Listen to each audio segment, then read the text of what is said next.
Parallel combination of resistance, parallel combination of resistance, resistance का parallel combination देखेंगे। इसमें कुछ ऐसे होता है, मान लो एक रेजिस्टेंस जो है ये R1 है,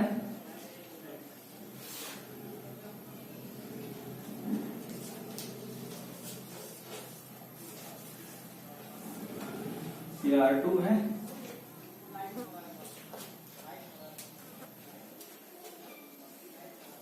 ये जो है R3 है।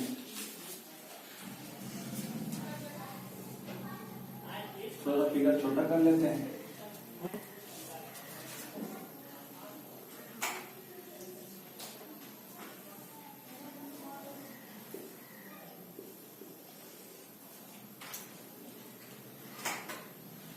ये हमने सेल लगा दिया, यहाँ पे की लगा दिया, करंट फ्लो करा दिया।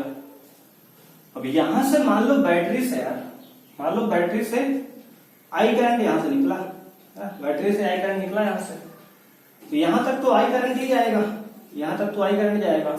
और यहां से बैटरी के पास, करंट के पास तीन रास्ते हो गए, है ना। एक रास्ता ये है, एक रास्ता ये है, एक रास्ता ये है। तो मान लो कि इससे करंट I1 गया, इससे करंट अलग अलग करंट यहाँ पर जाएगा। रास्ते जहां बढ़ जाए करंट के, वहां से करंट अलग हो जाता है।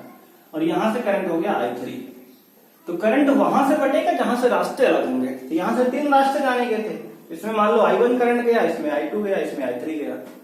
और यहाँ भी I1 आएगा, यहाँ I2 आएगा, यहाँ I3 आएगा। और यहाँ जब पहुंचेगा फिर से I हो जाएगा, है ना, क्योंकि तीनों फिर से मिल गए। जितना करंट में गया था उतना करंट फिर से बाहर आएगा, तो I बन गया। और यहाँ से फिर से बैटरी में I घूम के नहीं है ना, मतलब जो I गया करंट, वही I करंट यहाँ पे वापस आ गया। अब देखो, ये रेजिस्टेंस R1 है, रेजिस्टेंस R2 है, ये रेजिस्टेंस R3 है।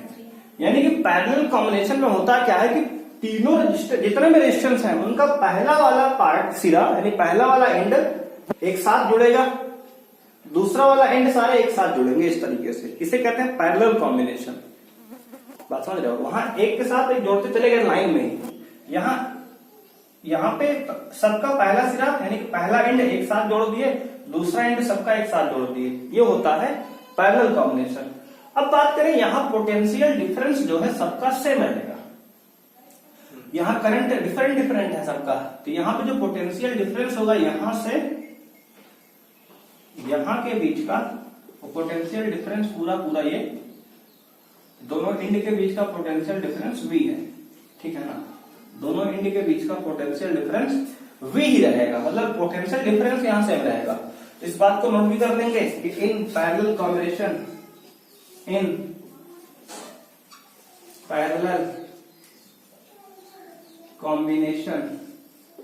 Parallel combination potential difference is same, potential difference is same and current is different है। तो यहाँ पे करंट जो होगा सारे रेजिस्टेंस में अलग अलग होगा और पोटेंशियल डिफरेंस सबके लिए सेम होगा। क्योंकि हमने कहा कि दो एंड है ना, यहाँ एक एंड है और एक एंड यहाँ पे है, और कोई एंड तो यहाँ बीच में था नहीं, तो इनके बीच का पोटेंशियल डिफरेंस सेम होगा। और बोलो क्या दिक्कत है? करंट जो जाएगा वो तीनों में अलग अलग जाएगा, फिर एक बराबर जाएगा? नहीं, तीनों में अलग अलग जाएगा। कैसे पता चलेगा? अलग अलग का मतलब ये रेजिस्टेंस भी अलग अलग है ना। अगर रेजिस्टेंस R1, R2, R3 अलग अलग है ना। और फिर जैसे मान लीजिए उसमें रेजिस्टेंस लगा दिया, अगर एक घर में 5 लोग हैं, 5 लोग क्या बराबर खाना खाएंगे? छोटा होगा एक बड़ा होगा ना, ऐसा भी होगा ना, तो उसका खाने का लिमिट तो अलग कैपेसिटी होगी ना। तो वैसा रेजिस्टेंस R1 जो है, हो सकता है उसकी कैपेसिटी ज्यादा हो, तो करंट यहाँ पे है ना, ऐसा है कुछ, मतलब उसकी कैपेसिटी के डिपेंड करेगा। अगर दोनों रेजिस्टेंस सेम है तो करंट भी सेम होगा, ऐसी बात है। मतलब अगर ये दोनों बराबर है, ये भी बराबर हो सकता है, अगर ये दोनों अलग अलग है ये भी अलग अलग होगा, ये मतलब है। अभी निकालना भी सीख लेंगे हम आगे चल के, मतलब करंट यहाँ अलग अलग होगा समझो। अगर रेजिस्टेंस R1 अलग है, R2 अलग है, R3 अलग है, तो करंट भी I1 R2 R3 अलग अलग ही होगा, ये मतलब है। और अभी सवाल पे करेंगे तो और समझ अच्छे से आएगा कैसे अलग हो रहा है, न्यूमेरिकल भी समझ में आएगा। अभी तो हमने ये जाना कि अगर हमारे पास रेजिस्टेंस R1 R2 R3 अलग अलग है तो इनके करंट भी I1 I2 R3 अलग अलग होंगे। तो होता क्या है कि पैरेलल कॉम्बिनेशन में रेजिस्टेंस को हम लोग इस तरीके से जोड़ते हैं, बैटरी से ये लगा हमारा, की लगा ये, करंट आई यहां से गया, तो यहाँ पे 3 रेजिस्टेंस थे अलग अलग, तो इसमें I1 I2 R3 चला गया। हो सकता है इसमें I1 I2 R3 कर दो, उससे कोई दिक्कत नहीं है कि हमने एक सीक्वेंस मान लिया कि R1 में I1, R2 में I2, R3 में I3 सीरीज मिलती रहे। और यहाँ से पूरा करंट फिर से जब इकट्ठा हुआ तो फिर से आई बन गया, आई वापस बैटरी में फिर से आ गया। इतनी बात समझ लेंगे। अब यहाँ से अगर हम बात करें according to Ohm's law, according to Ohm's law यानी कि ओम्स के नियम के अनुसार अगर हम बात करें कि V equal to I R होता है, हम लोग जानते हैं है ना, V equal to I R होता है। अगर यहाँ से हम I निकालें तो I इक्वल टू क्या होगा, V अपॉन R होगा, है ना। तो अगर इसमें हम बात करें current in first resistance, current in resistance R1, अगर R1 रेजिस्टेंस में करंट की बात करें तो क्या होगा, I1 बराबर V upon R1 equation first, है ना। और डिफरेंट जो चीज है वही निकालेंगे हम, है ना। यहाँ पे सेकंड में करंट क्या होगा, I2 बराबर V बटे R2, सेकंड इक्वेशन। इसके बाद हमने कहा तीसरे में करंट क्या होगा, I3 बराबर V बटे R3, इक्वेशन नंबर थर्ड। यहां तक की बात समझ में आई कि पहले रजिस्टर में करंट I1 बराबर V बटे R1 होगा, दूसरे में V बटे R2 होगा और तीसरे में V बटे R3 होगा। अगर पोटेंशियल डिफरेंस फिक्स है तो अगर करंट ज्यादा, रेजिस्टेंस ज्यादा होगा, समझो करंट किस पे डिपेंड करेगा, अगर रेजिस्टेंस ज्यादा होगा तो करंट कम आएगा, इनवर्सली प्रोपोर्शनल है ना, कम आएगा करंट। अगर रेजिस्टेंस ज्यादा होगा तो करंट कम आएगा, यानी अगर रेजिस्टेंस का ज्यादा होगा तो इसमें करंट कम होगा, अगर रेजिस्टेंस कम होगा तो करंट ज्यादा होगा। इनवर्सली मतलब होता है उल्टा काम चलेगा, अगर ये ज्यादा तो ये कम हो जाएगा। बात समझ रहे हो ना, क्योंकि ज्यादा से कम को भाग करेंगे, ज्यादा से भाग करेंगे तो कम वैल्यू आएगी ना, और कम से किसी को भाग करेंगे तो ज्यादा वैल्यू आएगी, ये बात है। अब अगर हमने कहा, इसके बाद बताया था कल भी कि हम इक्विवेलेंट सर्किट बनाते हैं, तो अगर हम ऐसा मान ले यार कि एक रेजिस्टेंस 2 3 इनको लगाने से अच्छा हम एक ही रेजिस्टेंस ना लगा दें सबके जगह पे, तो उसके कहेंगे इक्विवेलेंट सर्किट। अगर हम यहाँ पे इक्विवेलेंट सर्किट बनाएं, इक्विवेलेंट सर्किट, अगर हम इन तीनों के जगह पे इक्विवेलेंट सर्किट बनाए, यानी कि रेजिस्टेंस जो R1 R2 R3 तीन लगा दिए, बहुत सारे लगा दिए, उनके जगह पे हमने रेजिस्टेंस R लगा दिया जो इन तीनों की कैपेसिटी के बराबर है। तो इस समय बैटरी वही सेल लगा दिया हमने, एक की लगा दिया, करंट आई फ्लो करा दिया इस तरीके से, तो यहाँ तो करंट आई ही रहेगा, पोटेंशियल भी रहेगा, है ना, क्योंकि एक ही रेजिस्टेंस है। तो यहां से ओम्स लॉ से I इक्वल टू क्या होगा, I equal to V by R, यानी कि रेजिस्टेंस अगर R इक्विवेलेंट लगा दिया हमने, है ना, R इक्विवेलेंट, तो यहाँ पे R इक्विवेलेंट हो जाएगा। ऐसा बुक में लिख सकते हो चाहो तो, इतना लगाओ, तो I equal to V by R equivalent, यानी कि जब हमने इन सबके रेजिस्टेंस को हटा के तीन को हमने कहा ऐसा रेजिस्टेंस लगा दे कि जो तीनों के बराबर हो, तो हमने R लगा दिया इसके जगह पे, तो हो गया I बराबर V बाई R इक्विवेलेंट। अब हमने क्या कहा कि ऐसा करते हैं यार, इक्वेशन नंबर 4 मान लेते हैं, है ना। तो अगर हम बात करें टोटल करंट की, तो टोटल करंट क्या होगा यहाँ पे,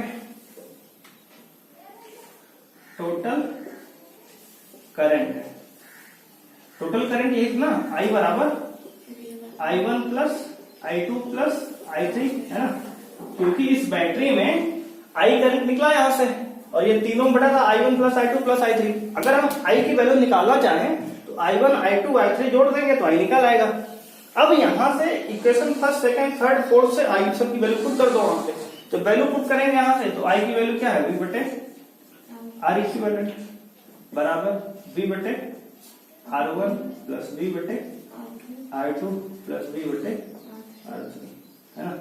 अब ऊपर से V सब में कॉमन कट जाएगा तो आ जाएगा 1 बाई, निकल डायरेक्ट काट के, तो 1 बाई R इक्विवेलेंट बराबर 1 by R1 plus 1 by R2 plus 1 by R3, यानी V हमने कॉमन लेके ऊपर वाला कैंसिल कर दिया। तो ये हमारा पैरेलल कॉम्बिनेशन का फॉर्मूला आ गया, 1 by R equivalent equal to 1 by R1 plus 1 by R2 plus 1 by R3। लेकिन जो टोटल रेजिस्टेंस है वो उन सबके रेसिप्रोकल का सम है, टोटल रेजिस्टेंस यहाँ पे। तो इस तरीके से हम लोग यहाँ निकालते हैं फॉर्मूला कि पैरेलल में। तो यहाँ पे देखो करंट जो है अलग अलग था, जो चीज डिफरेंट था उसी को हम यहाँ सॉल्व कर लेते हैं, उसी को निकाल लेते हैं, उसके बाद उसकी वैल्यू जो है यहाँ पे वैल्यू पुट कर दिए, तो इस तरीके से सॉल्व होके आ गया। देखिए 1 बाई R इक्विवेलेंट बराबर 1 by R1 plus 1 by R2 plus 1 by R3। अगर ऐसे n रहेंगे तो आगे जोड़ते चले जाएंगे ऐसे, plus 1 by R3 1 by R4 plus 1 by R5, ऐसे 1 बाई Rn तक जोड़ता चला जाएगा। तो सेम फॉर्मूले से वहां पढ़ाए थे यहां पढ़ा सकते हैं, ठीक है ना। अगर मान लो इसमें n रेजिस्टेंस है तो ये हो जाएगा 1 बाई R इक्विवेलेंट बराबर 1 by R1 plus 1 by R2 plus 1 by R3, ऐसे ही करते करते 1 बाई Rn। तो इस तरीके से n रेजिस्टेंस भी हम लोग यहाँ पे ऐड कर सकते हैं। तो ये हमारा फॉर्मूला है। तो एक बात देखो समझो सर, क्वेश्चन इस तरीके से पूछेगा, find the equivalent resistance. Equivalent resistance निकालना कह रहा है, दिया है फिगर हमें इस तरीके से।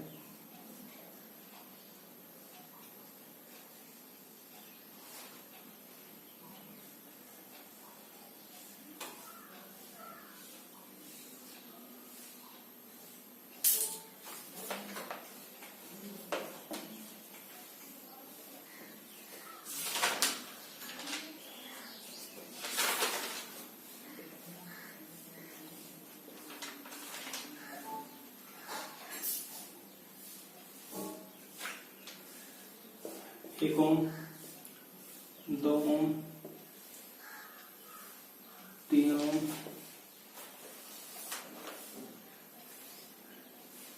4 ओम, 3 7 2 10।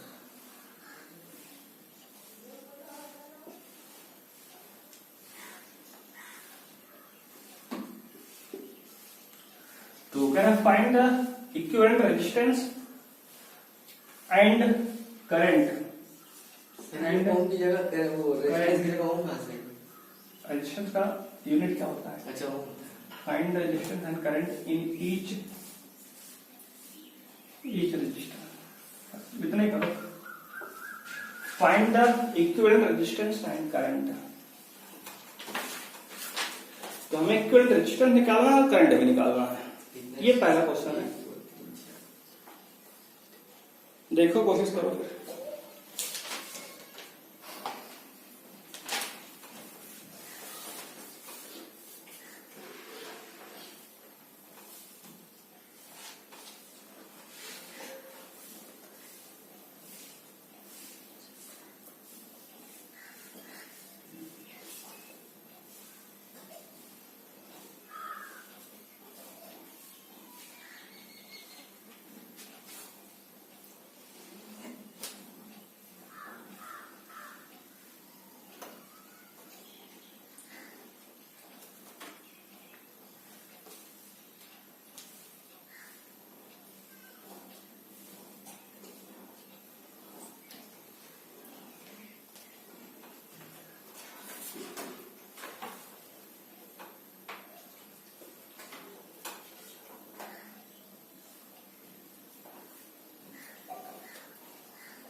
तो पहले सबसे पहले ये समझो कि ये सीरीज में जुड़े हैं, पैरेलल मिल रहे हैं रेजिस्टेंस, सीरीज सब सीरीज में है ना, क्योंकि सब एक ही लाइन में लगे हुए हैं ना, सब अगर एक ही लाइन में सब सीरीज है ये ना, तो सीरीज का फॉर्मूला लगा दो। तो R इक्वल टू क्या होता है, R1 plus R2 plus R3 plus यहाँ कितने हैं 1 2 3 4 5, तो R4 प्लस R5, सब सीरीज में है तो सीरीज का फॉर्मूला लगा दिए।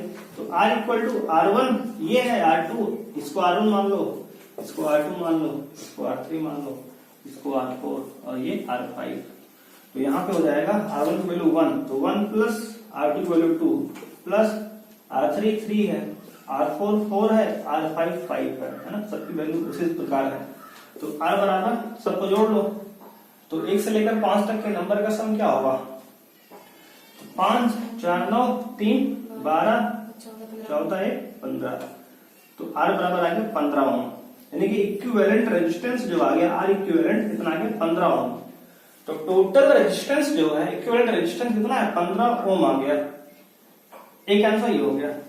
तो इसने कहा क्या निकालना है, फिर करंट निकालना है।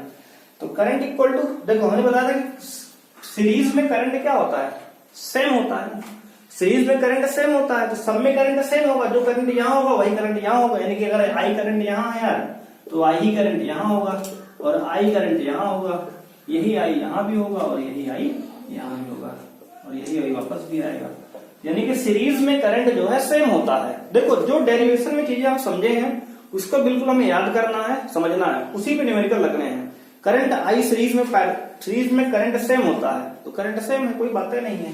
तो I इक्वल टू हो जाएगा V बाई R, है ना, I equal to V by R।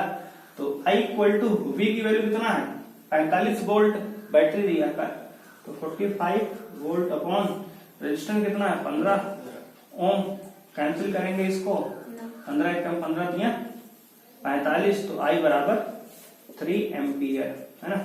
Current कितना आ गया 3 एम्पियर, यानी करंट यहाँ भी 3 एम्पियर है, यहाँ भी 3 एम्पियर है, यहाँ भी 3 एम्पियर है, यानी कि सारे रेजिस्टेंस में करंट 3 एम्पियर ही होगा, क्योंकि सीरीज में करंट सेम होता है।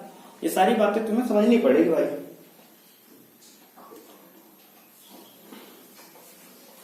तो यानी कि हमारे पास टोटल रेजिस्टेंस सर्किट का आ गया 15 ओम, प्रत्येक रेजिस्टेंस में करंट जो है सेम है तो 3 ओम होगा। अगर हम पूछ ले यहीं पे फाइंड द, इसी क्वेश्चन में पूछ लें फाइंड द, कई सारे क्वेश्चन बनेंगे, find the potential difference in each resistance. चलो शुरू कर दो।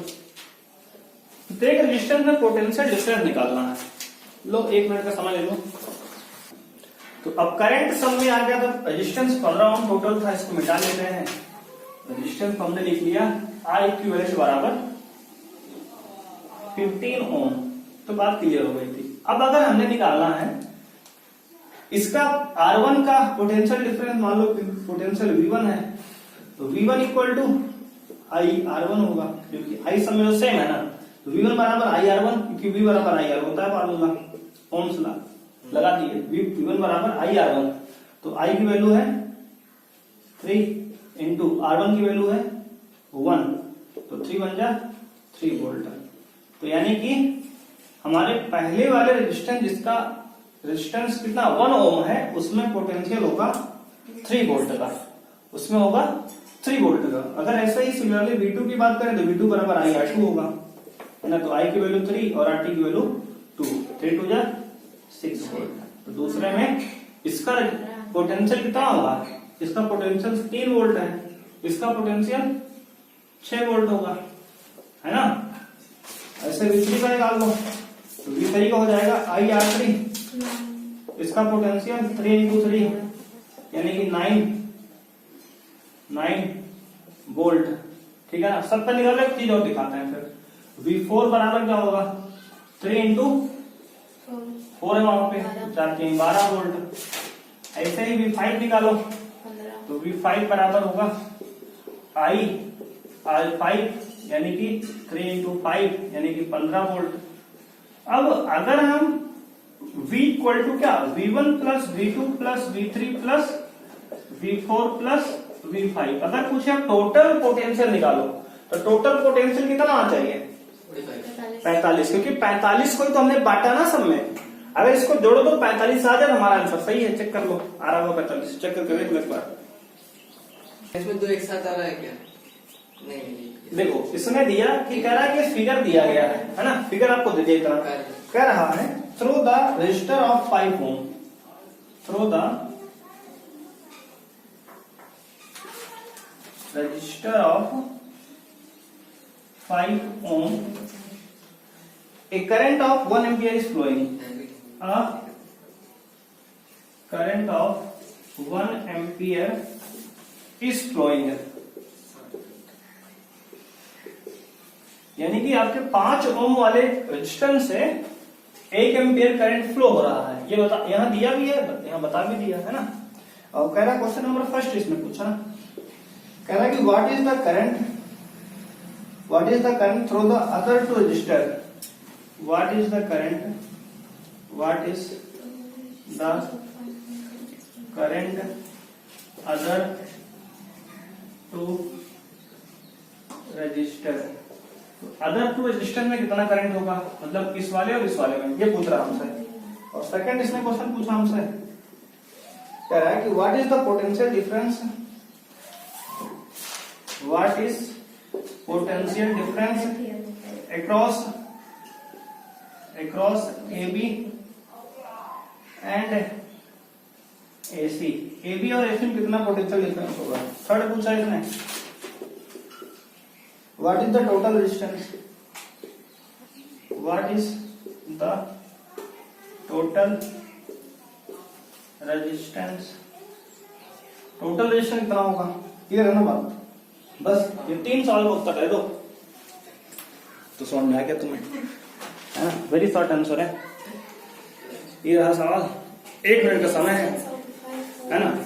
देखो ये फिगर दिया, यहां से 1 एम्पियर करंट इधर गया, 5 ओम का रेजिस्टेंस यहां लगा, 2 पैरेलल लग गए, पॉइंट सी तक गया करंट, ठीक है। अब इसने कहा कि what is the current other two resistance, अगर इसमें 1 एम्पियर करंट है तो इसमें दोनों में क्या होगा बता दो भाई। What is the potential difference A B and A C, यहां से यहां तक कितना पोटेंशियल डिफरेंस यानी कि रेजिस्टेंस में है, और इसमें कितना पोटेंशियल डिफरेंस है, ये पूछ रहा है दूसरा क्वेश्चन। तीसरा पूछा what is the total resistance, total resistance equivalent निकालना है। तो 3 सवाल ये है, कोशिश करो 1 मिनट तक, देखो समझो फिर बताएं। फिर देखो शुरू करते हैं। देखो यहां पे potential difference in 5 ohm resistance कितना होगा, V बराबर IR होता है ना, तो यहां से I की वैल्यू 1 है, R की वैल्यू 5 है, तो 5 एकम 5 वोल्ट है, यानी यहां जो पोटेंशियल डिफरेंस है इसमें वो 5 वोल्ट का है। ये क्लियर हो गया है ना, 5 वोल्ट का पोटेंशियल डिफरेंस यहां पे है, ठीक, ये बात हो गई। अब बात करते हैं टोटल रेजिस्टेंस की। तो इक्विवेलेंट रेजिस्टेंस अगर निकालें, तीसरा वाला फार्मूला तीसरे वाले से, तो पहले इसका ये दोनों पैरेलल है ना, तो इक्विवेलेंट ऑफ लिखेंगे, इक्विवेलेंट रेजिस्टेंस ऑफ 10 एंड 15 ओम। 10 और 15 ओम क्या है, पैरेलल है, तो इसका formula 1/R equal to 1/R1 plus 1/R2 लग जाएगा ना, ये वाला पैरेलल में, तो ये दोनों पैरेलल है, जुड़ जाएंगे, कितना होगा 1/10 प्लस 1/15, ये तो होगा। तो 15-10 कैल्शियम कितना होगा, 15-10 कैल्शियम 30 होगा, है ना। तो 10 से 3 बार मल्टीप्लाई 30 हुआ, तो 3 यहाँ आएगा, 15 दूना 30, तो प्लस में 2 यहाँ आएगा, तो यानी आ गया 1/R इक्वल टू 5/30। तो 5 पंजा 5, 5 6 जा 30, दोनों को रेसिप्रोकल कर दो, तो R इक्वल टू कितना हो जाएगा 6 ओम। यानी कि ये जो तुम्हारा 10 और 15 वाला था, इसको जोड़कर रेजिस्टेंस हमने ला लिया 6, है ना। अब हम इसको और इसको जोड़ेंगे ना, क्योंकि अब ये दोनों अगर इसको जोड़ दिए हम, अगर इसको हम जोड़ दिए तो ये वाला और ये वाला कैसे बन गए, तभी तो 11 आएगा, सीरीज बन गया ना। अब ये सीरीज बन गए, तो अब जोड़ेंगे 5 ohm and 6 ohm are in series. अगर ये सीरीज में है यार, तो R इक्विवेलेंट कितना आ जाएगा 5 + 6 यानी कि 11 ओम। एक आंसर ये हो गया, टोटल रेजिस्टेंस 11 ओम आ गया। आंसर मैच कर लो, आ रहा होगा है ना, आ रहा है। यानी कि हमने टोटल रेजिस्टेंस ये थर्ड वाला पार्ट सॉल्व हो गया है ना, थर्ड पार्ट हमारा टोटल रेजिस्टेंस वाला सॉल्व हो गया। अब क्या कह रहा है, what is the PD across AB and AC. तो एबी का पोटेंशियल डिफरेंस 5 हम निकाल चुके थे, ए से बी के बीच का। अब एसी का निकालना है, उसके पहले हम लोग करंट निकालना है ना। तो अगर हम बात करें, इतना बात समझो, इसका कितना सम आया था, 6 आया था है ना, इसका 6 आया था। तो अगर इसका इक्विवेलेंट रेजिस्टेंस 6 आया है तो इसका पोटेंशियल डिफरेंस पैरेलल में सेम होता है, तो दोनों का साथ ही निकाल लें है ना। तो अगर ये यहाँ पे AB में कितना आया रेजिस्टेंस, R जो है इक्विवेलेंट यहाँ पे 6 ओम आया है, और यहाँ पे जो है और क्या है, करंट कितना आएगा यहाँ पे 1 एम्पियर ही तो आएगा इसमें ना। करंट यहाँ से सीरीज में 1 एम्पियर चल रहा है, तो यहाँ भी तो 1 एम्पियर आएगा, 1 एम्पियर यहाँ भी होगा करंट है ना, 1 एम्पियर यहाँ भी होगा, क्योंकि सीरीज में करंट सेम होता है। तो यहाँ रेजिस्टेंस अगर निकालें तो 6 कम 6, तो यहाँ पोटेंशियल डिफरेंस V बराबर आई आर से, यहाँ पे I की वैल्यू 1 into 6, तो ये 6 वोल्ट आ गया। यानी पोटेंशियल डिफरेंस BC में 6 आ गया, मैच कर लो। BC में 6 वोल्ट पोटेंशियल डिफरेंस, BC में पोटेंशियल डिफरेंस 6 वोल्ट, और AB में पोटेंशियल डिफरेंस 0.6 आना है। क्या अभी पहला सॉल्व कहाँ किया, दूसरा किया, अभी ये पहला हुआ, दूसरा हुआ, दूसरा तीसरा सॉल्व पहला हुआ 5 वोल्ट है, दूसरा अभी। 9 वोल्ट। हाँ देखो, ये 5 वोल्ट यहाँ आया है AB का, और BC का आया है 6 वोल्ट ही है ना। तो AB में 5 वोल्ट, BC में 6 वोल्ट। दोनों को ऐड अभी पहला क्वेश्चन नहीं सॉल्व किया गया। अब पहला कह रहा है what is the current other two resistor. तो अब करंट तो अब निकालेंगे ना, जब इसका हम पोटेंशियल निकाल लिए, रजिस्टर निकाले, करंट तो अब निकलेगा। तो अब हम पहला क्वेश्चन सॉल्व करने चल रहे हैं, ये पहला वाला। तो इसमें कह रहा है कि करंट इन, देखो करंट इन 10 ओम, तो 10 ओम में करंट कितना होगा, तो I बराबर क्या होता है, यानी कि इसको I1 मान लें, तो I1 बराबर V by R, V by R है ना, इसको R1 मान लो चाहे तो, पोटेंशियल में